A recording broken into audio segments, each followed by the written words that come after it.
Welcome to my channel. This is JC Rock and Metal Reviews. My name is John, and today I will be revealing the winner of Metal March Madness. So in the finals, it came down to Metallica Master of Puppets versus Dio's Holy Diver.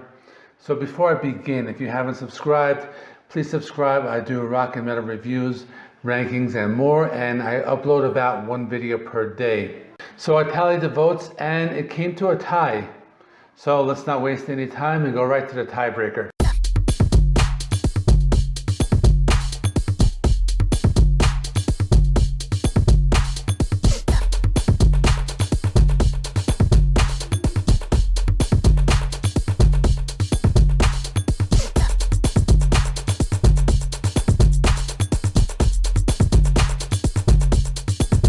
Metallica's Master of Puppets is the third studio album. It was released on March 3rd, 1986. It was recorded in Denmark and produced by Flemming Rasmussen, and also the last album to feature bassist Cliff Burton, who passed away shortly afterwards. Now, I don't really need to talk too much about this album. We all know about it. I'm going to get right into the ranking. I'm going to rank 8 songs from my least favorite to my favorite. This is going to be very difficult because all these songs are great. This is a 10 out of 10 album. There's no weak songs, but I'll just try to rank it just according to just my personal preferences. Coming in number 8 is Leper Messiah. Now, I really like this song, but something has to go at the end.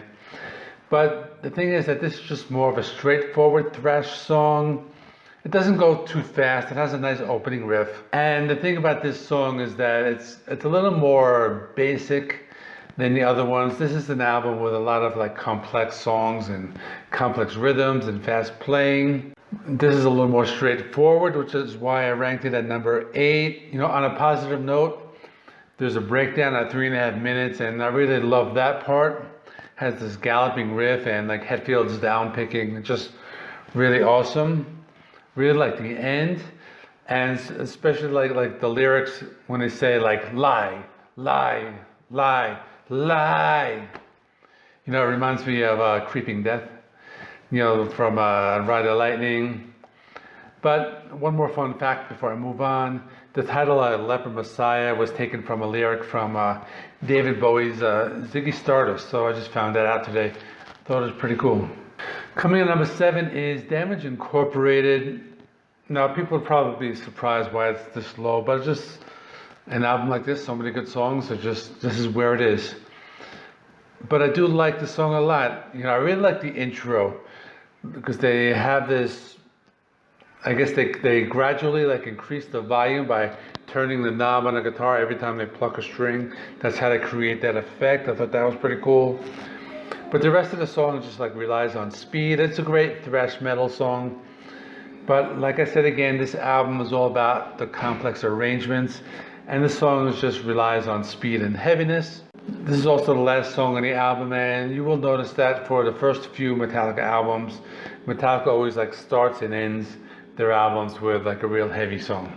Coming in at number 6 is The Thing That Should Not Be. Now, I really like this song. The riffs are very thick and meaty, and those are the words I'm going to use to describe it. I believe this is the first song that Metallica tuned down the guitars for. The guitars are in drop D, which means the guitars were tuned one whole step down. And for that reason, the song has a little bit more of a darker tone. And the riffs are just crushing. I really like how they slowed it down a bit. And it just gave this album a lot more variety. This album is not like something like Raining Blood, where it's just pure speed and aggression. This is just a great song. There's a lot going on. So another fact is that this song was inspired by the Cthulhu from H.P. Lovecraft. And for those of you who follow Metallica, they have several different songs based on that same theme. Coming at number 5 is the opening track called Battery. The song has an acoustic intro, some classical guitar. It's heavy. I think the intro was what made me like it better than Damage Incorporated. But after this intro, just pure speed, pure heaviness, pure aggression.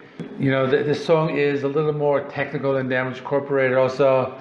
Many say it refers to the term assault and battery or somebody being aggressive, which is basically the general tone of the song. Coming in number 4 is the Instrumental Orion. The song is 8 minutes and 26 seconds and has so many different rhythm parts and solos. It just keeps you interested all the way through. The song opens up with Cliff Burton's bass playing, and it fades in. There's a lot of tempo changes. The song gets faster at parts. There are different bass parts and guitar harmonies. About halfway through the song, we can really enjoy Cliff Burton's bass playing.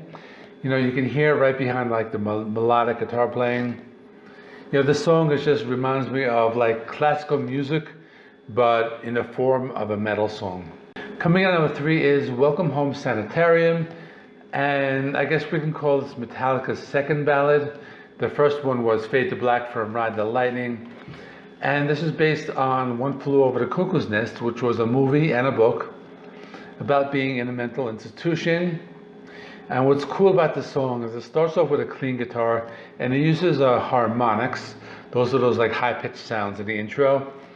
They're playing alternating time signatures in the intro verse or the intro riff.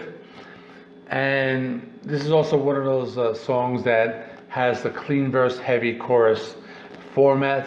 This is something that gets used over and over again in heavy metal and even alternative rock. And this song has so many awesome guitar parts. I really like the lead guitar playing.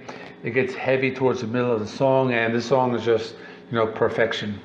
Coming in at number 2 is Disposable Heroes. Now this song is a little over 8 minutes, and it's about a young soldier who was controlled by his superiors, and he just feels he is like disposable, like the title says. The song is just very intense.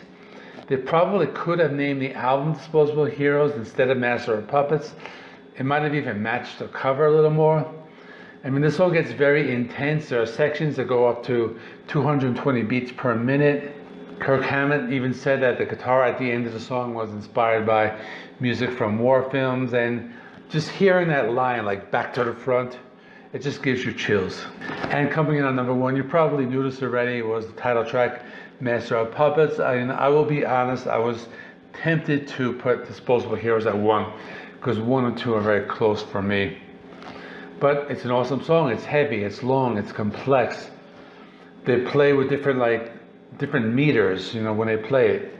It's fast, it gets slow, in the middle, you know, that melodic part in the middle, it just, you know, relaxes you. And then once those chords come in, after that quiet part, it just gets really heavy and it gets your blood pumping. You know, it's just one of those songs that it's heavy and then it gets soft and then progressively gets heavier again. I've listened to it so many times, I've never gotten tired of it. Lyrically, I think it addresses an important topic, which was very prominent in the 80s with cocaine addiction. And this is one of the best songs of all time.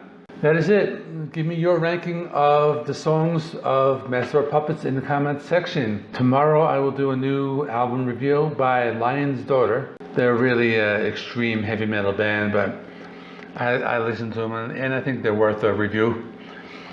And I will be doing a ranking of the Scorpions discography, and this is my second biggest task as far as rankings after Alice Cooper, because they have 20 albums. But I spent the last 3 days listening to all of them, and I'll probably listen to all of them up until Thursday again. And I'll just get that one out on Thursday, hopefully, so stay tuned. Check out the in-video links over there, and I will see you in the next one.